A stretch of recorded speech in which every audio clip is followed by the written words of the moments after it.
안녕하세요. 제 사연을 들어주시려고 찾아와 주신 여러분께 활기찬 마음으로 인사부터 드리도록 하겠습니다. 저는 지금 막장 같은 인생을 청산하고 새 출발을 하기 위해 마음을 다잡고 사는 아직 40이 되지 않은 신세대 여성입니다. 제가 제 입으로 저를 소개하려고 하니까 어떤 수식어를 붙여야 하지만 제 성격에 대한 이해가 빠르게 이루어질지 고민이 많았는데 결국은 진부한 말로 시작하게 되네요. 여러분들은 살면서 얼마만큼의 인내심을 가지고 버티십니까? 저는 인내심이 무척이나 부족한 사람이라 생각하며 살았는데 그건 완벽한 제 오해였습니다. 이런 일을 셀 수 없이 겪어놓고도 사람을 고쳤을 수 있다고 생각하며 제 스스로 마음의 병을 키우며 살았던 과거를 생각하면 저는 인내심이 대단한 사람이었습니다. 하지만 인내심이 아무리 많은 사람이라도 몇 번의 고생을 하다 보면 결국에는 바닥을 드러내지 않겠습니까? 저는 결국 끝판왕까지 겪게 되었습니다. 사람이 한번 호구로 보이면 밑도 끝도 없이 남들에게 우습게 보인다는 말이 어떤 뜻인지 절절하게 겪고 나서야 그 말이 이 말이구나 하게 되었습니다. 저는 이제 새로운 삶을 찾아가기 위한 발디딤을 했습니다. 그래서 지난 과거를 털어버리고자 이곳을 찾아와서 글솜씨도 부족한데 글자를 적어내려가고 있네요.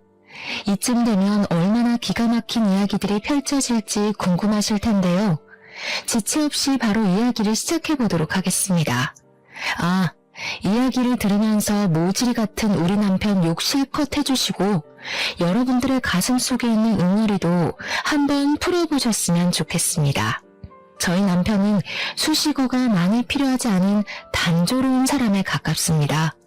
아니, 우리 남편을 한마디로 표현할 수 있는 단어가 세상에 존재하기 때문에 그럴 수도 있겠습니다. 우리 남편은 정말 어마어마한 호구 중의 호구, 왕호구입니다.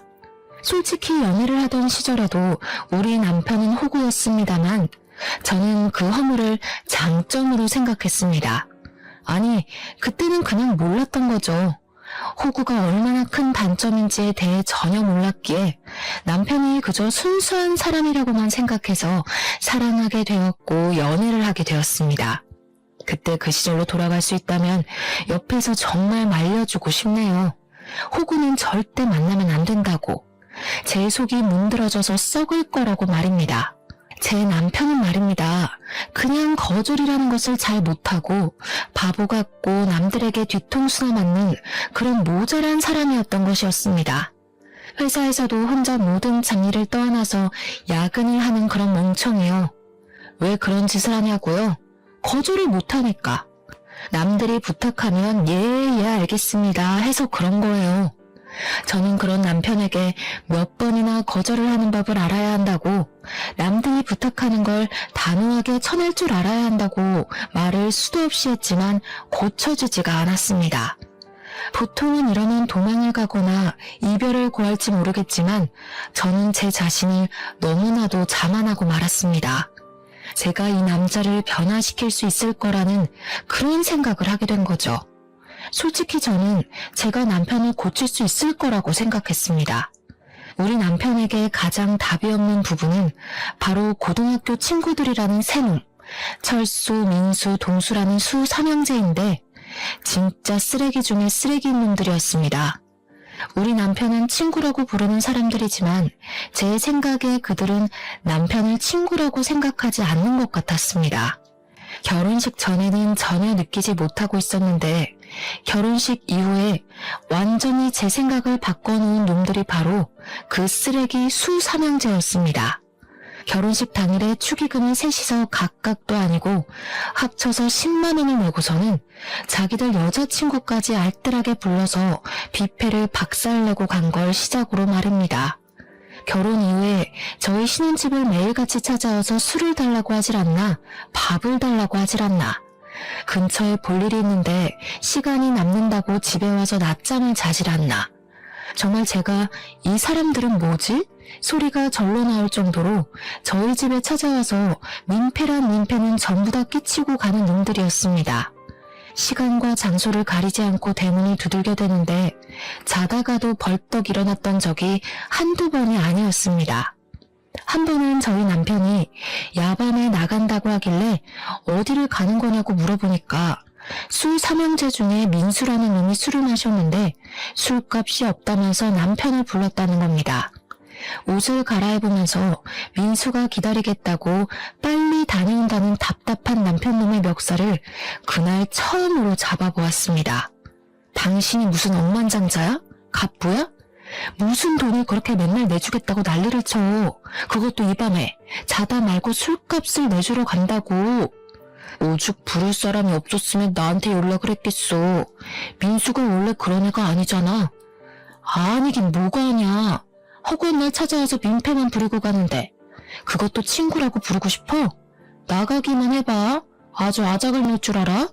그날 결국 남편은 술값을 결제해주러 가지 않았지만 이후에 민수가 집으로 찾아와서 술값을 계산해주지 않은 것에 대한 불만을 토로하며 남편에게 눈치를 주더라고요. 저는 너무 기가 막히고 어이가 없었습니다. 우리 남편한테 돈을 맡겨놓은 것도 아니면서 제가 뭔데 내 남편에게 눈치를 주는지. 뿐만 아니라 집에 손님이 찾아왔는데 술상도 하나 내오지 않는 거냐면서 저를 마치 중학에 중으로 부리듯이 술상 가져오라고 눈치를 주는데 와 진짜 술병으로 머리 한 대 찍고 싶다는 생각이 절로 들더라고요. 저한테 술상으로 맛있는 안주 없냐면서 고기나 닭볶음탕 같은 거를 만들어 오라고 하더라고요. 웬만해서는 참아주려고 했지만 저에게 과한 것을 요구하는 그 인간에게 제가 뭐 예쁘다고 술상까지 내오겠습니까? 철수라는 놈은 만나기만 하면 자기한테 좋은 물건이 들어왔다면서 하나 장만하라고 남편을 꼬시는 다단계의 영업사원이었습니다. 동수는 말하기도 싫은 완전 생 양아치 중의 양아치였고요. 오갈 곳이 없다면서 갑자기 우리 집에 찾아와서는 하루만 자고 가겠다는데 남편은 이부자리 펴주더라고요. 오죽하면 그 셋이 전부 저희 집에 모여서 미친 듯이 술을 먹고 고성방가를 지를 때 제가 분위기를 싹 깨트리며 말까지 했습니다. 도대체 학창시절에 뭘 배우셨길래 이 시간까지 남의 집에서 이런 추태를 부리는지 모르겠네요. 동네에서 신고하겠어요, 시끄럽다고. 미안하지만 오늘은 다들 돌아가시고 다음부터 저희 집에서 이렇게 다짜고짜 모이는 일은 없었으면 좋겠습니다. 남편을 째려보면서 이야기를 하니까 남편이 머쓱하게 웃으면서 저를 말리는 게 아니겠습니까? 어쩌다가 학창시절 이야기도 하고 분위기도 좋으니 조금만 봐달래요 글쎄. 지 마누라 분위기 안 좋은 건 눈치도 못 채는 주제에 어찌나 말이 많은지. 남편이 친구들의 편을 들자 술 삼형제가 기고만장해져가지고 저한테 한 소리 하더라고요. 죄수씨 정색하니까 정말 무서워. 쫄았네 나. 우리 적당히 놀다가 다 치우고 갈게요. 치우기는 개뿔. 처음에는 남편 생각해서 제가 조금만 불편함을 감수하면 되겠지 하고 생각했는데 이건 뭐 감수할 정도가 아니었습니다. 남편의 호구 같은 모습을 고치는 것은 둘째치고 수삼형제가 더 이상 우리 집에 찾아오는 일이 없었으면 좋겠다는 생각만 굴뚝 같았습니다. 이 모든 걸 다 당하면서 참고 사는 인간은 당신밖에 없을 거야. 그 인간들을 정리하든 아니면 이참에 나를 정리하든 둘 중에 하나만 선택해. 그래도 친구들인데 어떻게 오지 말라고 그래. 그냥 우리가 조금 불편한 걸 감수해내면 정신 나갔어? 그럼 그냥 나랑 끝을 내던가 아니면 저 인간들을 내 눈앞에서 사라지게 하던가. 우리 결혼한 지도 얼마 되지도 않았으니까 지금 끝내는 건 아무 문제도 없을 거야. 딱 정해. 어떻게 할래? 제가 진지하게 갈라선다는 말까지 뱉어내자 남편은 화들짝 놀라면서 앞으로 수삼형제를 집안에 들이지 않겠다고 저와 약속을 하게 되었습니다. 그 말이 제대로 먹힌 건지 뭔지 그래도 꼴에 친구랍시고 이혼하는 건 맞고 싶었는지 그 뒤로 수삼형제가 집에 방문하는 일은 사라지게 되었습니다. 뭐 밖에서 만나서 노는 거야 그냥 그러려니 하고 지낼 수 있었죠. 집에 오지 않는 것만으로도 살 것 같다는 느낌을 받게 되었거든요. 그런데 밖에서 만나니까 또 다른 문제들이 하나둘 눈에 보이기 시작하더라고요. 남편의 카드값이 심상치 않게 나오는 것이 아니겠습니까? 한 번 호구는 영원한 호구라고 했던가요?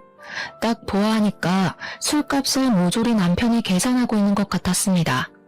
도대체 그 나이를 먹도록 변변찮은 인간들을 뭐가 좋다고 만나는 건지, 저는 남편이 정말 그 친구들을 믿고 의지하는 건지 아니면 억지로 만나는 건지 헷갈리기까지 했습니다. 카드값이 제가 허용할 수 있는 기준치를 벗어나게 되자 저는 답답한 마음에 남편에게 수삼형제의 흉을 보기 시작했습니다. 네 친구들은 돈이 없냐?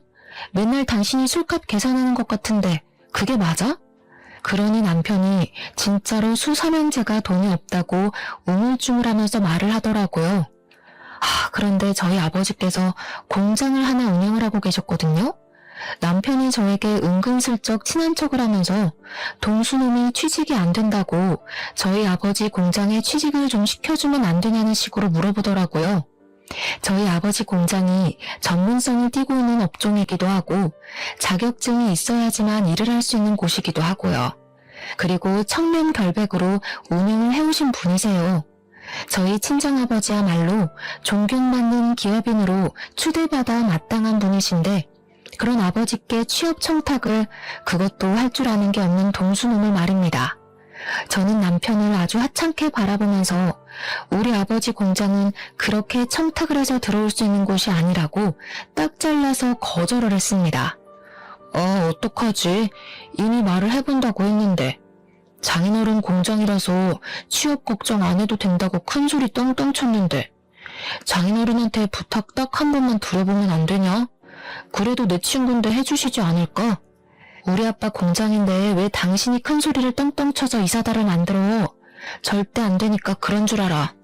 그 뒤로 동수놈은 우리 집에 일부러 찾아와서 저 보라는 듯이 남편에게 눈치를 주는 말을 서슴지 않게 뱉더라고요. 제가 공장 취업은 절대 안 된다고 못을 박은 이야기를 동수놈에게 전달을 한 건지 뭔지 눈에 훤히 보이는 수틀림에 어이가 없어서 웃음까지 나오더라고요. 동수놈은 제가 아무런 반응이 없자 일부러 더 남편에게 비꼬아대면서 이야기를 하기 시작했습니다.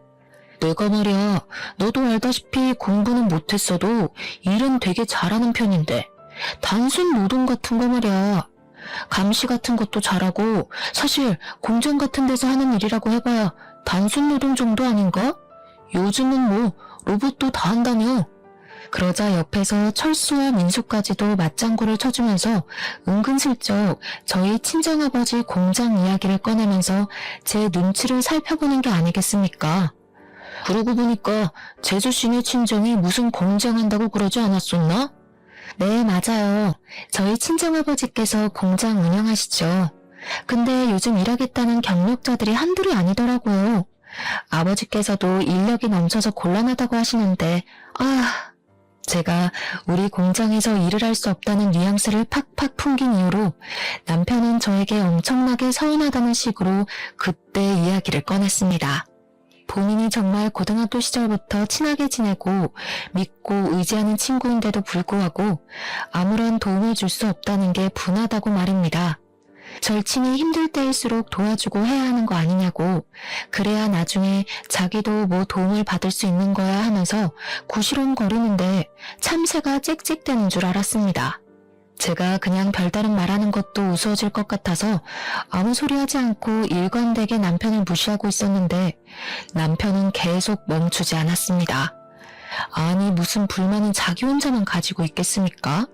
당연히 저도 불만이 넘치니까 남편을 붙잡고 결국에는 화를 냈습니다. 도대체 고등학교 친구들이라고 하던데 친구가 맞긴 맞아? 맨날 당신이 술값 내고 도와주고 하는 걸 보면 괴롭힘을 당하는 것처럼 보이지 친구 같아 보이지 않아. 당신 혼자만 친구라고 생각하는 거 아니냐고. 그랬더니 콧김을 뿜어대면서 지금 자기와 친구들을 무시한 거라면서 저에게 본인은 작은 방에서 자겠다고 안방에서 같이 자는 걸 거부하기 시작했습니다. 저는 각방 선언을 하는 남편에게 어이가 없어서 그래, 그럼 그냥 각방 쓰자 하고 선언을 했습니다. 각방을 쓰게 된 지 6개월이 지나자 남편과 제 사이에서의 대화는 점점 사라지게 되었고 시댁에서는 저에게 왜 아이가 들어서지 않는지에 대해 궁금해하기 시작했습니다. 제가 굳이 남편이 각방을 쓰자고 한 것에 대해 변명을 해주고 숨겨야 할 필요가 있겠습니까? 그냥 시모에게 말을 해버렸습니다. 남편이 각방을 쓰자고 해서 지금 따로 자고 있다고 하니까 남편이 화들짝 놀라면서 저를 있는 힘껏 째려보는 게 아니겠습니까? 도대체 자기가 그렇게 째려보면 뭐 어쩐다고 무섭기라도 할 줄 알고 그러는 건지. 각방을 쓴다니 그게 무슨 말이야? 너네 싸웠니? 저는 이때다 싶어서 그동안 남편이 호구짓을 하고 다닌 것과 저에게 동수의 공장 취업 청탁을 한 짓에 대해 낱낱이 고했습니다. 그랬더니 시모가 갑자기 남편의 등짝을 사정없이 때리면서 곡소리를 내는 것이 아니겠습니까? 너 아직도 그 날라리 놈들한테 꼼짝도 못하고 그러고 살고 있는 거야? 부탁할 게 따로 있지 취업 청탁을 부탁하고 그래. 걔네가 너 고등학교 때 얼마나 괴롭혔니 너를.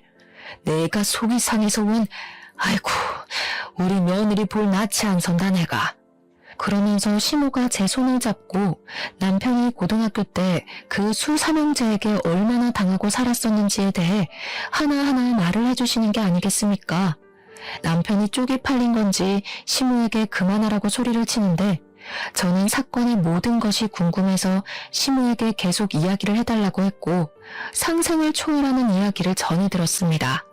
그러니까 소위 요즘 말하는 학교 폭력에 관한 이야기들처럼 남편이 수삼형제에게 고등학교를 다니는 내내 괴롭힘을 당하면서 살았다는 것이었습니다. 성인이 된 이후에 우연히 만나게 되었는데 남편한테 잘해주니까 남편이 또 홀라당 넘어가서는 그놈들이랑 어울려 지낸다는 겁니다. 진짜 시모의 속마음이 얼마나 터져나갈지 100% 공감이 가는데 우리 남편은 팔푼이 같은 모습을 하면서도 자기 가족들에게만 자존심을 세우고 있었던 거죠. 사람이 허세가 있는 건 좋은 것이 아니지만 너무 없는 것도 사실 별로지 않겠습니까? 저는 남편에게 정이 팍팍 떨어지고 있었습니다. 시모는 제 손을 잡으면서 아무리 그래도 이미 결혼을 한 사이고 가족이니까 허물을 덮을 줄도 알아야 한다며 결국에는 남편의 편을 들어주더라고요. 각방 쓰는 걸 멈추고 부부 사이가 좋아지려면 아이를 하루빨리 가지는 것도 방법이라고 하면서 저를 설득하기 시작했습니다. 하지만 이미 저희 부부 두 사람 사이에는 돌이킬 수 없는 골이 존재하고 있었는데 그렇게 쉽게 모든 것이 해결되겠습니까? 그러던 남편이 어느 날 갑자기 저와 상의도 없이 갑자기 직장을 이직하겠다는 허튼 소리를 짓거리더라고요. 제가 어이가 없어서 남편에게 그게 무슨 말도 안 되는 소리냐, 지금 다니는 직장이 탄탄한데 굳이 다른 직장으로 이직을 해야 할 이유가 있냐고 말렸습니다. 그랬더니 이직을 하려는 회사가 미래 전망이 좋은 회사고 자기에게 승진도 보장이 되어 있다고 말을 하는 게 아니겠습니까? 세상에 어느 회사가 승진을 보장해준다는 건지 말이 안 된다고 생각해서 지금 다니는 회사나 잘 다니라고 했더니 자기가 하고 싶은 대로 하면서 살고 싶다는 겁니다. 아니, 제 맘대로 살고 싶으면 도대체 저랑 왜 결혼을 했는지, 저는 남편과 결국 서로를 가족이라고 생각을 하는 게 맞냐면서 대판 싸우기 시작했습니다. 제 말에 딱히 반박도 못하고 씩씩거리던 남편은 본때를 보여주겠다더니 정말 회사를 그만두고 이직을 해버렸습니다. 말도 안 되는 화장품 회사로 말입니다. 우리 남편은 스킨 로션도 구별을 못하는 사람인데 무슨 화장품 회사를 다닌다는 말입니까? 제가 어이가 없어서 그 화장품이 어떤 화장품인지는 알고 싶은 마음에 브랜드나 회사 이름을 말해보라고 했더니 절대로 말을 안 해주더라고요. 그냥 유명한 곳이다 라고만 하면서 비밀로 하길래 왜 비밀로 하냐고 닥달을 했더니 어차피 응원도 안 해줄 건데 싸우기 싫다면서 말하기를 거부했습니다. 그러더니 맨날 무슨 영업이다 회식이다 하면서 집에도 늦게 들어오고 술만 매일같이 마시고 난리도 아닌 겁니다. 거기다가 더 짜증이 나는 건 뭐냐면 이직을 한 이후에 생활비를 가져오지 않는 겁니다. 저희가 맞벌이 부부이다 보니까 생활비를 반반씩 각출해서 내고 있는데 자꾸 이번 달에 돈이 없네, 월급이 줄었네 하면서 돈을 덜 내거나 아예 안 가져오는 겁니다. 제가 어이가 없어서 더 이상은 이 작태를 참아줄 수 없다고 생각을 하게 됐죠. 다니는 회사에 대해 똑바로 말을 하라고 하면서 제대로 면접이나 보고 들어간 건 맞냐고 물었습니다. 남편이 우물쭈물하길래 회사에 전화 걸어서 월급 가져오라고 난리를 치기 전에 당장 말하라고 했더니 그제야 이실직고를 하더라고요. 철수가 소개해준 회사라고 하는데 순간 머리가 핑 도는 느낌을 받게 되었습니다. 철수라는 놈은 다단계를 하는 놈이었거든요. 한마디로 평생 안정적인 봉급을 받으며 정년까지 지낼 수 있는 회사를 그만두고 다단계 회사에 들어가서 물건을 팔고 있었던 것입니다. 당신 진짜 생각이라는 게 없어? 제정신이야? 왜 다단계를 하고 난리야? 그게 돈이나 벌리겠어? 정신 나간 짓이라고. 철수가 한 달에 얼마를 버는지 알아? 나도 철수처럼 다이아몬드 등급에만 들어서면 몇 천만 원 버는 건 아주 껌이라고. 그때 돼서 돈 달라고 빌지나 마. 진짜 이놈이랑 어떻게 더 같이 살아야 하나 막막했는데 더 막막한 것은 집에 가져다 준 그 생활비 몇 푼도 철수한테 빌려서 저에게 준 돈이었다는 겁니다. 다단계 구조상 고정급이라는 게 없이 물건을 판매한 만큼 수익이 떨어지는데 이 인간이 스킨모션조차 구별을 못하는데 화장품을 어디서 누구에게 팔겠습니까? 그러니까 철수한테 어쩔 수 없이 돈을 빌려서 저에게 생활비를 주고 있었던 것입니다. 철수가 저에게 돈 갚으라고 하면서 연락이와 모든 것을 알게 된 것입니다. 저는 그런 철수에게 엄청나게 따져 물었죠. 지금 누구를 꼬셔다가 다단계에 집어넣고는 큰 소리를 치고 있는 거냐고요. 당연히 여기서 끝이었다면 참으로 좋았을 텐데 우리 남편은 친정에 연락을 해서 친정 부모님을 비롯해 저희 친척들에게까지 화장품을 팔아치웠더라고요. 그렇게 푼돈을 벌어서 대부분은 남편 상의자로 있는 철수에게 이익이 다 들어가고 그러면 철수는 인심 쓰듯 남편에게 돈을 빌려주고 저에게 갚으라고 한 거고요. 계속 메비우스의 띠처럼 돌아가고 있었던 것입니다. 당연히 저는 이혼을 해야겠다고 결심까지 하게 되었습니다. 상품이 구려도 엄청 구린 건지 우리 부모님부터 친척들까지 이 상품을 못 쓰겠다고 환불을 해달라는 지경까지 가더라고요. 남편은 뻔뻔하게 해결할 생각도 없는지 개봉해서 환불이 안 된다는 말만 하고 있었습니다. 저한테 제 친구들은 화장품 많이 쓰지 않냐고 친구들 소개 좀 시켜달라는 소리까지 해대는데 정이 떨어지니까 아주 꼴도 보기 싫어지더라고요. 결국 물건을 제대로 팔지도 못하고 빚만 잔뜩 떠안게 된 남편은 3개월 만에 다단계를 때려치우고 완벽한 백수로 돌아오게 되었습니다. 차라리 집에서 허튼 짓 안 하고 직장이나 알아보는 게 낫겠다 싶을 정도였죠. 그런데 이 남편놈이 이번에는 무슨 자격증을 따고 싶다면서 공부를 하겠다는 게 아니겠습니까? 요즘은 자격증 시대라면서 잘하는 게 있어야 취직도 잘하고 돈도 많이 벌 수 있는 거라고 공부를 하겠다는데 웬일로 바른 말을 하나 싶었습니다. 그래서 공부 한번 해봐라 했더니 남편이 스터디 그룹을 알아봤다며 거기에서 같이 공부를 하면서 정보도 얻고 취업까지 해보겠다고 다짐을 했습니다. 최근 수개월 동안 마음에 안 드는 짓 투성이었는데 오래간만에 정신을 차린 것 같아서 저는 남편을 응원해주기로 했습니다. 그때까지만 해도 저는 남편에 대해 아주 티끌만큼의 믿음은 가지고 있었거든요. 남편이 공부도 열심히 하고 스터디 활동도 꾸준히 하는 걸 보면서 저는 드디어 정신을 차렸구나, 이제 우리 남편이 강해졌구나 하는 생각이 들어 뿌듯했습니다. 그런데 제 믿음이 깊어지면 깊어질수록 이상하게 수상한 일들이 하나둘 생기기 시작하는 게 아니겠습니까? 분명 주말에만 공부를 하는 스터디 모임이라고 들었었는데 평일 주말 휴일 할 것 없이 스터디 모임을 나가는 게 아니겠습니까? 거기다가 더 수상했던 것은 야밤에 통화를 한다고 밖으로 나가지를 않나 휴대폰에 생전 걸어두지 않던 비밀번호까지 걸어두었더라고요. 저는 남편의 수상쩍은 행동에 요즘 무슨 짓을 하고 다니는 거냐고 물어보았는데 자기가 하면 뭘 하겠냐고 발뺌을 하더라고요. 그냥 스터디를 하는 사람들이 나이가 조금 어린 친구들도 있고 해서 자기한테 고민 상담을 많이 한다고 하더라고요. 제가 순순히 남편의 그 말을 믿어줄 리가 있겠습니까?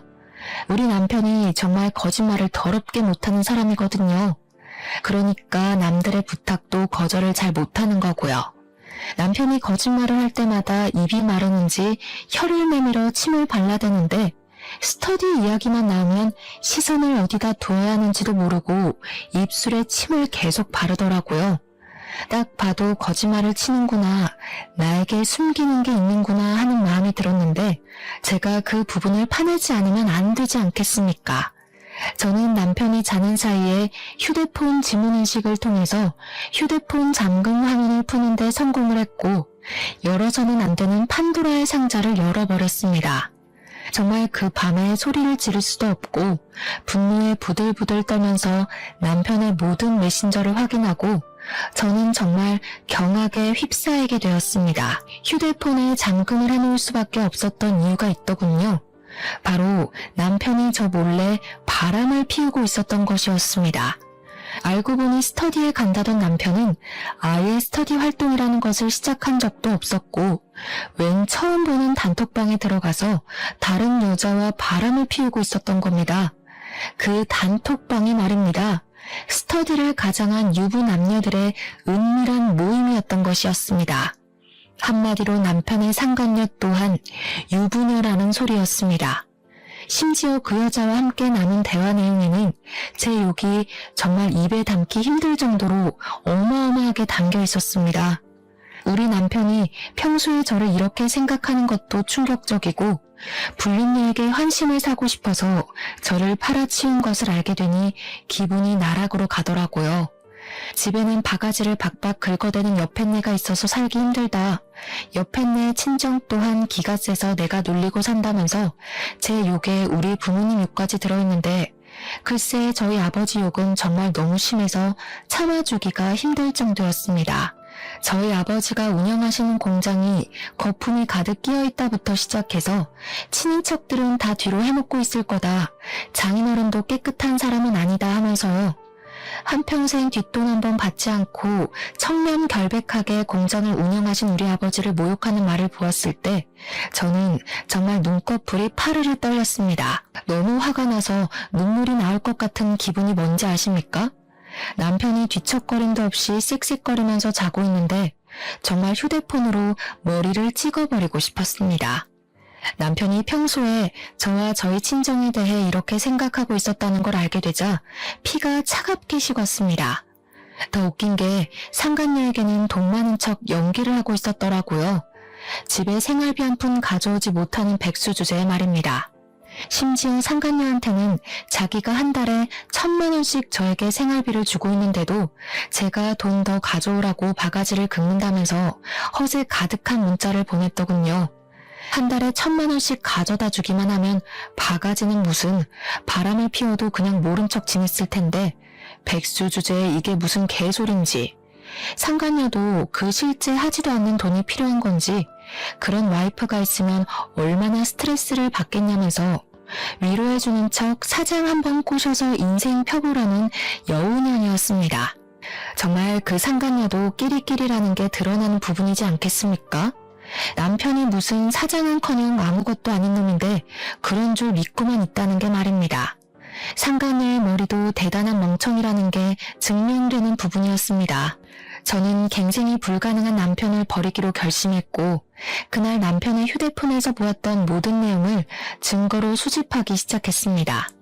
휴대폰을 보다가 알게 된 사실이 하나 있었는데 그 유부 남녀의 모임에 남편을 초대한 사람이 다름 아닌 바로 동수였다는 것을 말입니다.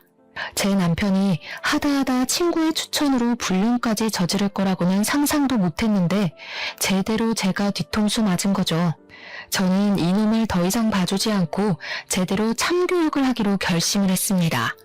저는 다음날 스터디에 간다고 저의 눈을 바라보지도 않은 채 신이 나서 나가는 남편에게 쪽을 주겠다는 결심을 하고 계획대로 실행에 옮겼습니다. 저희 동네에 꽤 유명한 수제 케이크 집이 있었는데 거기서 미리 준비해서 맞춘 불륜 축하 메시지를 적은 케이크를 받아왔습니다. 솜씨가 좋아서 유명한 가게였는데 인기가 많을만 하더라고요. 제가 남편과 상간녀의 사진을 주고 얼굴을 케이크에 박아달라고 부탁을 드렸거든요. 정말 무슨 프린트를 해놓은 것처럼 남편과 상간녀의 얼굴이 케이크 전면에 붙어 있는데 케이크 사장님께서 저에게 혹시 복수에 성공하면 이 케이크를 SNS에 올려도 되냐고 물어보셨습니다. 수제 케이크집 사장님 SNS 친구가 10,000명이 넘는다고 하길래 저는 냉큼 좋다고 말씀을 드렸죠. 이런 주문은 처음이긴 하지만 제 복수를 응원한다고 말해주시는 사장님 덕분에 기분 좋게 남편에게 어디냐고 연락을 보냈습니다. 남편은 당당하게 지금 스터디를 하고 있는 중이라면서 저에게 사진을 한 장 전송해 주더라고요. 한 10명 정도 되는 남녀들이 단체로 수업을 받고 있는 사진이었는데 저는 이미 이 모임이 어떤 모임인지 진실을 알고 있는 사람이 아니겠습니까? 이 더러운 남녀들이 전부 불륜관계에 있는 사람들이라고 생각하니 헛구역질이 나올 것만 같았지만 저는 태연하게 공부 열심히 하라고 답장을 보냈습니다. 스터디를 가장한 불륜 모임이라 스터디하는 척 연기를 하는 사진임이 틀림없었지만 저는 기꺼이 속아주기로 결심을 했죠. 남편이 안심을 하고 있을 때 제대로 뒤통수를 쳐야 저도 확실한 복수가 되지 않겠습니까? 어차피 저는 전날 이미 남편의 휴대폰을 뒤져서 남편이 어디에서 저 모임을 하고 있는지 장소와 시간까지 전부 알아두었기에 거침없이 남편을 찾으러 갔습니다. 솔직히 저도 심장이 두근두근하긴 했지만 이게 두려움에서 나오는 심장박동인지 아니면 복수를 하기 전 흥분해서 두근거리는 건지 알 수가 없었습니다. 정확한 것은 저의 목표는 오로지 남편에게 쪽을 주고 완벽하게 갈라서는 것. 그것 말고는 아무것도 눈에 보이지 않았습니다. 저는 소중하게 케이크를 들고 남편이 공부를 하고 있다고 위장한 그 스터디 장소로 찾아갔습니다. 구석진 자리에 불륜 남녀들이 한데 모여 하하호호 하면서 떠들고 있는데 얼굴이 경직된 상태로 성큼성큼 다가가니 남편이 저를 보고 동공지진이 일어나더라고요. 일어나지도 못하고 앉아있지도 못한 상태로 저를 보면서 어쩔 줄 모르는 모습을 보는데 와, 이것마저도 이렇게 정떨어지게 찌질할 수 있나 싶었습니다. 제가 여기까지 찾아온 게 어찌된 영문인지도 모르는 남편이 엄청 당황해하는데 저는 그 불린 모임 사람들에게 태연하게 인사를 하고선 말했습니다. 제가 저기 앉아있는 저 새끼 와이프예요. 아, 그쪽이 제 남편 상간녀죠? 저는 남편 옆에 찰싹 붙어서 저를 썩은 동태 눈깔로 바라보고 있는 그 여자를 향해서 케이크를 꺼내어 보여주었습니다. 당당하게 축 불륜 모임이라고 글자까지 적혀있고 본인들의 얼굴이 박혀있는 케이크를 보더니 남편도 상간녀도 엄청나게 당황해하는 게 아니겠습니까? 저는 이렇게 쫄려할 거면서 왜 불륜을 저지르고 다니는 건지 이해가 가질 않았지만 오히려 상대방이 반응을 해주니까 저는 차분해지더라고요. 거기 모여있는 사람들이 아무 소리도 하지 못하고 저만 바라보고 있길래 일부러 여유있는 척 웃으면서 케이크를 한 조각씩 드시라고 했습니다.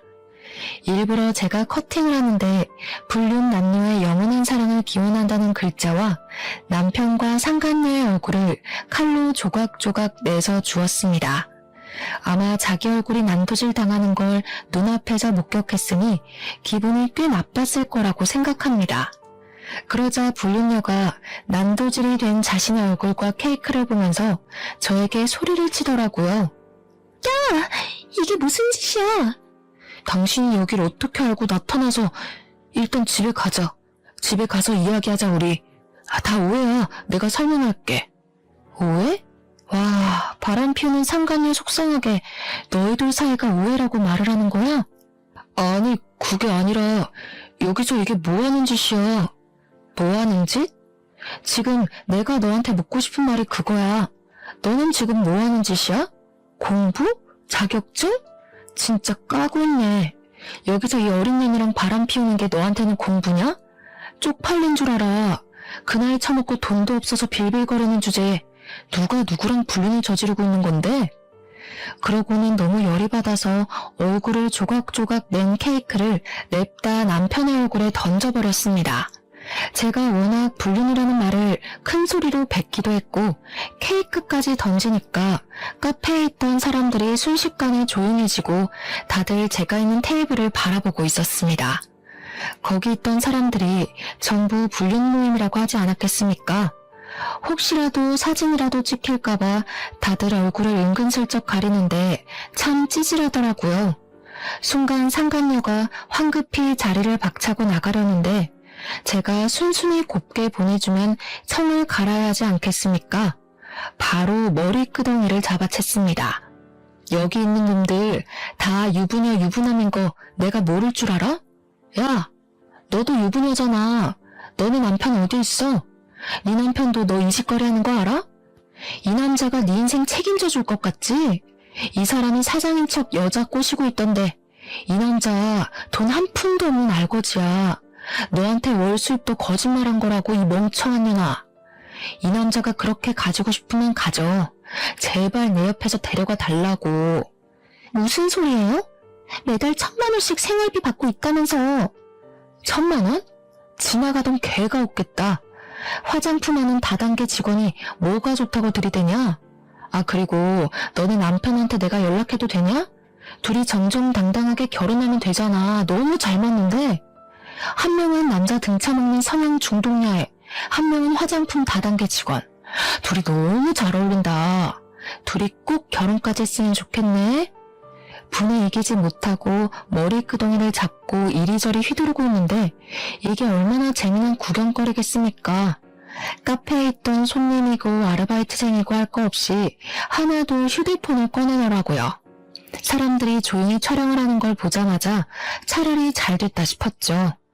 저야 초범이니 벌금을 맞아봐야 얼마 안 나올 거고 이 영상은 영원히 인터넷에 박제가 될 테니까요.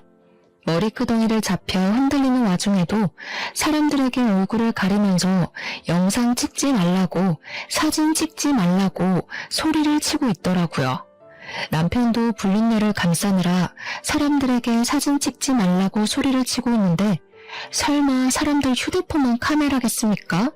버젓이 CCTV도 존재하고 있는데요. 저는 일부러 더 큰 소리로 구경꾼들에게 소리를 쳤습니다. 여기 앉아있는 모든 사람들이 다 불륜녀 불륜남이에요. 다들 촬영해서 멀리 퍼뜨려주세요.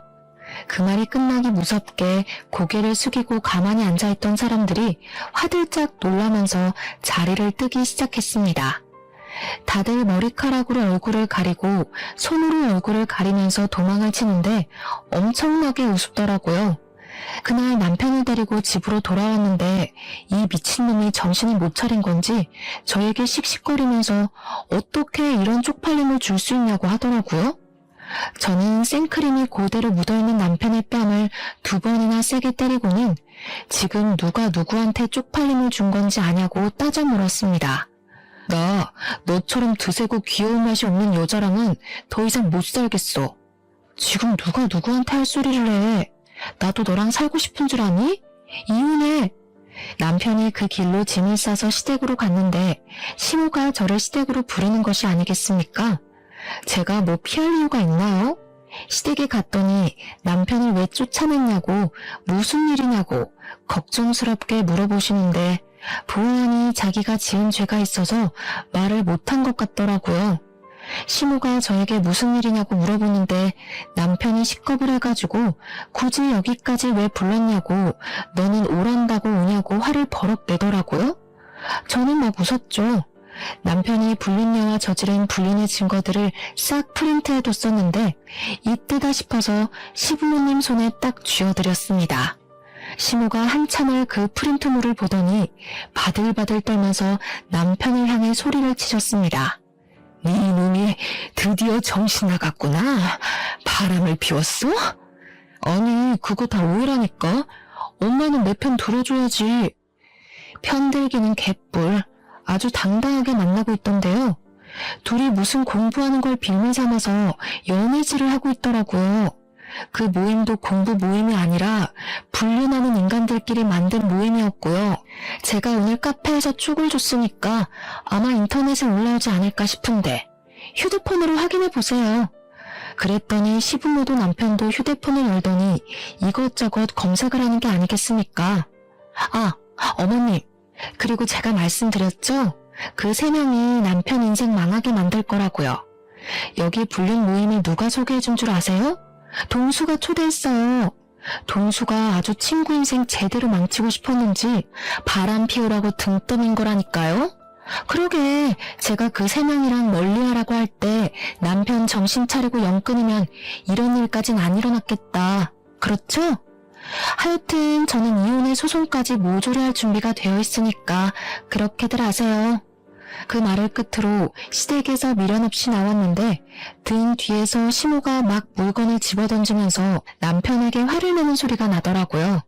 예전에 시모가 젊었을 때 시모 몰래 바람이 피웠던 적이 있었는데 시모가 그 뒤로 바람 피우는 놈이라고 하면 아주 기겁을 하고 싫어했다더라고요.